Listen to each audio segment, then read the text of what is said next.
Hi hello friends, എല്ലാവർക്കും പവിത്രത്തിൻ്റെ പുതിയൊരു എപ്പിസോഡിലേക്ക് സ്വാഗതം. അപ്പോൾ നമ്മുടെ വീഡിയോ ആദ്യമായിട്ട് ആരെങ്കിലും കാണുന്നുണ്ടെങ്കിൽ വീഡിയോ ഇഷ്ടമാണെന്ന് വെച്ചാൽ ലൈക്കും ഹൈപ്പും ചെയ്ത് സപ്പോർട്ട് ചെയ്യാം കേട്ടോ. വേദയുടെ ജീവിതത്തിൽ നിന്ന് വിക്രമിനെ എന്നേക്കുമായിട്ട് നീക്കം ചെയ്യുക എന്ന ലക്ഷ്യത്തോടെയാണ് ശ്രീകാന്ത് പല കാര്യങ്ങളും ചെയ്തു കൂട്ടുന്നത്. അങ്ങനെയാണ് വാസവന്റെ കൂട്ടുപിടിച്ച് വിക്രമിനെ തീർത്ത് കളയുക എന്ന ഉദ്ദേശത്തിലേക്ക് അയാൾ എത്തുന്നത്. അങ്ങനെ അതിനുള്ള പദ്ധതികളൊക്കെ അവർ തയ്യാറാക്കുന്നുണ്ട്. അപ്പോൾ ശ്രീകാന്തിന്റെ വാസവനിലേക്കുള്ള അടുപ്പം വാസവന്റെ മകൻ പലപ്പോഴായിട്ട് ശ്രദ്ധിക്കുന്നുണ്ട് കേട്ടോ. വരുൺ പലപ്പോഴായിട്ട് ശ്രദ്ധിക്കുന്നുണ്ട്. അങ്ങനെയാണ് വരുൺ ഇവരെന്തിനായിരിക്കും എന്തായാലും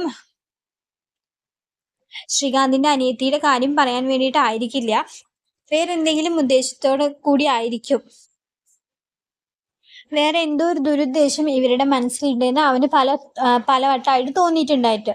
അങ്ങനെയുള്ള സമയത്ത് അവനങ്ങനെ ഫോളോ ചെയ്തിട്ടാണ് ഇവരുടെ മനസ്സിലിരിപ്പ് വരുൺ മനസ്സിലാക്കുന്നത് കേട്ടോ.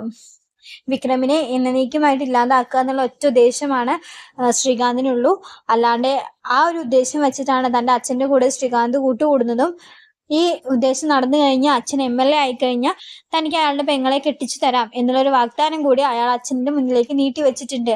ആ ഒരു വാഗ്ദാനത്തിന്റെ പേരിലാണ് അച്ഛൻ ഇതെല്ലാം ചെയ്യാൻ കൂട്ടുനിൽക്കുന്നത് എന്നൊക്കെ വരുൺ മനസ്സിലാക്കുന്നുണ്ട്. ആ വിവരം എങ്ങനെയെങ്കിലും എത്രയും പെട്ടെന്ന് ഒന്നെങ്കിൽ വേദയെ അല്ലെങ്കിൽ വിക്രമിനെ അറിയിക്കണം എന്നുള്ള ഒരു ഒറ്റ ലക്ഷ്യത്തോടെ വരുൺ എവിടെ വെച്ച് കാണണം എന്നുള്ളതൊക്കെ തീരുമാനിക്കുന്നുണ്ട്. അങ്ങനെ പക്ഷെ വിക്രമിനെ പലപ്പോഴായിട്ട് ശ്രമിച്ചിട്ടും നമുക്ക് വരുണിനെ കാണാൻ കഴിയുന്നില്ല. കാരണം ശ്രീകാര്യം ശ്രീനിവാസിന്റെ വലം കൈയായിട്ട് ഇലക്ഷൻ പ്രചരണങ്ങളിലൂടെ നടക്കുന്ന വിക്രമിന് ഒന്നിനും സമയം ഉണ്ടായിരുന്നില്ല കേട്ടോ. മറുവശത്ത് വേദേനെ ഒന്ന് കാണാനും വേദേനൊന്ന് സംസാരിക്കാനൊക്കെ വിക്രം ശ്രമിക്കുന്നുണ്ട്. അങ്ങനെ വേദേനെ കാണണമെന്നും വരുൺ വിചാരിക്കുന്നുണ്ട്. പക്ഷെ ഒന്നും നടക്കുന്നില്ല കേട്ടോ.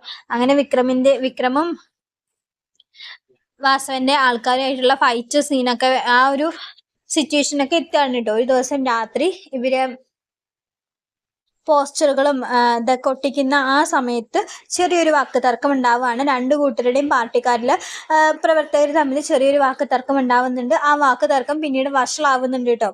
വഷളാക്കുകയാണ് ചെയ്യുന്നത്. മനഃപൂർവ്വം വഷളാക്കുകയാണല്ലോ, നമ്മുടെ വിക്രമിനെ കൊടുക്കാൻ വേണ്ടി മനഃപൂർവ്വം വഷളാക്കുകയാണ്. വഷളാക്കിയിട്ട് പിന്നെ അതൊരു വലിയൊരു തർക്കത്തിലേക്ക് പോവുകയും ഒരു അടിയും പിടിയും ഒക്കെ ആവുന്നുണ്ട്.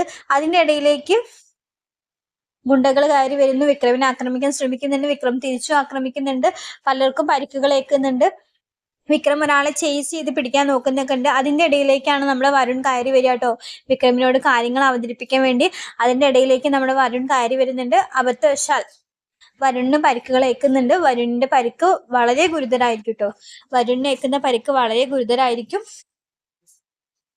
പക്ഷെ അത് വിക്രമിന്റെ കൈ കൊണ്ടായിരിക്കില്ല. പക്ഷെ വരുത്തി തീർക്കുന്നത് വിക്രമ വരുണിനെ കൊല്ലാൻ ശ്രമിച്ചു. ഈ വൈരാഗ്യത്തിന്റെ പേരിൽ വരുണിനെ വകവരുത്താൻ ശ്രീകാര്യം ശ്രീനിവാസൻ വിക്രമിനെ ഏൽപ്പിച്ചു.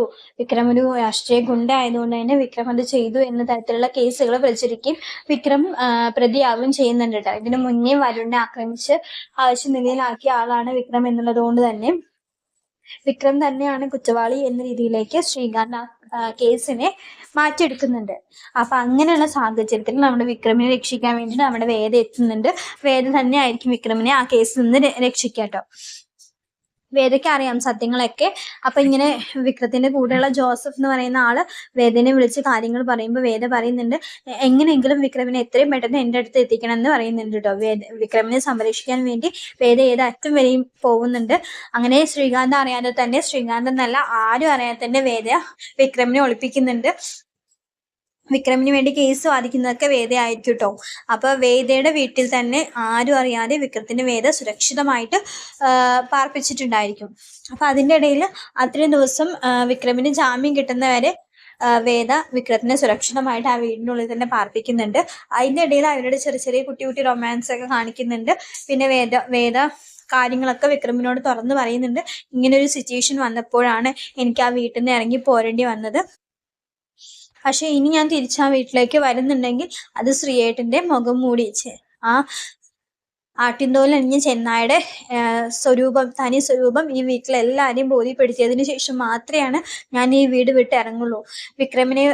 വിക്രമിനേക്കാളും വരുണിനേക്കാളൊക്കെ എത്രയോ വലിയ ക്രിമിനലാണ് എൻ്റെ ഏട്ടൻ എന്നുള്ള കാര്യം ഈ വീട്ടിലെല്ലാവരും മനസ്സിലാക്കണം. എത്ര തരം ക്രൂരപ്രവർത്തികളാണ് എൻ്റെ ഏട്ടൻ ചെയ്തിട്ടുള്ളത് എന്നൊക്കെ ഈ വീട്ടിലെല്ലാവരും മനസ്സിലാക്കണം. ഇപ്പൊ വിക്രമിനെ കൂടി കൊല്ലാൻ എൻ്റെ ഏട്ടൻ തയ്യാറായിരുന്നു.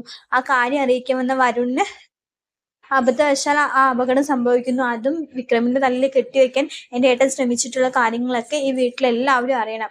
എല്ലാവരും എൻ്റെ ഏട്ടന്റെ തനി സ്വരൂപം, തനി നിറം അറിയിച്ചതിന് ശേഷം മാത്രമാണ് ഞാനിനി ആ വീട്ടിലേക്ക് തിരിച്ചു വരൂ എന്നുള്ള ഉറച്ച വിശ്വാസത്തോടു കൂടിയാണ് ഞാൻ നമ്മുടെ വീട്ടിൽ നിന്ന് ആ പടി ഇറങ്ങി പോകുന്നത്. അല്ലാതെ എൻ്റെ ഏട്ടന്റെ ഭീഷണിക്ക് വഴങ്ങിയിട്ടൊന്നുമല്ല. പല കാരണങ്ങൾ വെച്ച് എനിക്ക് വിക്രമിനെയും അച്ഛനെയും അമ്മേനെയും എല്ലാവരെയും വിഷമിപ്പിക്കേണ്ടി വന്നിട്ടുണ്ട്.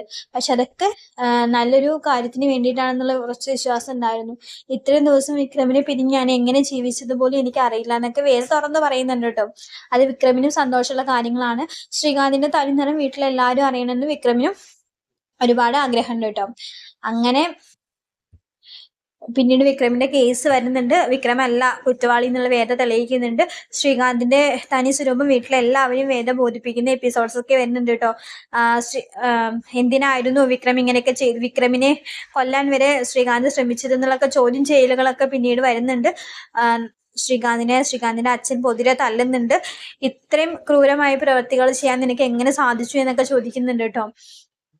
അതൊക്കെ വരാൻ പോകുന്ന എപ്പിസോഡാണ്. അപ്പൊ വേദ വിക്രമിനെ സംരക്ഷിക്കുന്നുണ്ട്, കൂടെ ചേർത്ത് നിർത്തുന്നുണ്ട്. ഒരിക്കലും വിക്രമിനെ ഒന്നിനും വിട്ടുകൊടുക്കാൻ വേദ തയ്യാറാവുന്നില്ല. അതൊക്കെ വരാൻ പോകുന്ന എപ്പിസോഡാണ്. അപ്പൊ വീഡിയോ ഇഷ്ടമാണെന്ന് എല്ലാവരും ലൈക്ക് ചെയ്യണം, സബ്സ്ക്രൈബ് ചെയ്യണം. താങ്ക്